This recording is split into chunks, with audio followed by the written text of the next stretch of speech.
বেসরকারি এমপিওভুক্ত স্কুল কলেজে কর্মচারী নিয়োগে পরিচালনা পর্ষদ বা ম্যানেজিং কমিটি ও গভর্নিং বডির আর কোনো কর্তৃত্ব থাকছে না।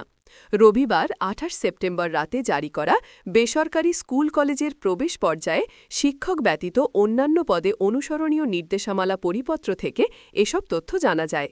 এতে স্বাক্ষর করেন শিক্ষা মন্ত্রণালয়ের মাধ্যমিক ও উচ্চশিক্ষা বিভাগের সচিব রেহানা পারভিন। নতুন নিয়ম অনুযায়ী সংশ্লিষ্ট জেলা প্রশাসকের নেতৃত্বে এসব পদে নিয়োগ সুপারিশ কমিটি গঠিত হবে, আর এই কমিটিতে ম্যানেজিং কমিটি ও গভর্নিং বডির কোনো সদস্য অন্তর্ভুক্ত থাকবেন না। আগে এমপিওভুক্ত শিক্ষা প্রতিষ্ঠানে শিক্ষক ছাড়া অন্যান্য কর্মচারী নিয়োগে গঠিত কমিটি সংশ্লিষ্ট প্রতিষ্ঠানের গভর্নিং বডির বা ম্যানেজিং কমিটির সভাপতির নেতৃত্বে গঠিত হতো। এ বিষয়ে শিক্ষা মন্ত্রণালয়ের বেসরকারি মাধ্যমিক শাখার উপসচিব সায়েদ জেড মোর্শেদ আলী বলেন, বেসরকারি স্কুল কলেজে কর্মচারী নিয়োগের ক্ষেত্রে আগের মতো গভর্নিং বডির বা ম্যানেজিং কমিটির কর্তৃত্ব থাকছে না। নতুন নিয়মে শিক্ষা প্রতিষ্ঠানের সংশ্লিষ্ট জেলার জেলা প্রশাসকের নেতৃত্বে নিয়োগ সুপারিশ কমিটি গঠিত হবে। বেসরকারি স্কুল কলেজে কর্মচারী নিয়োগের স্বচ্ছতা নিশ্চিত করতে এ বিধান করা হয়েছে।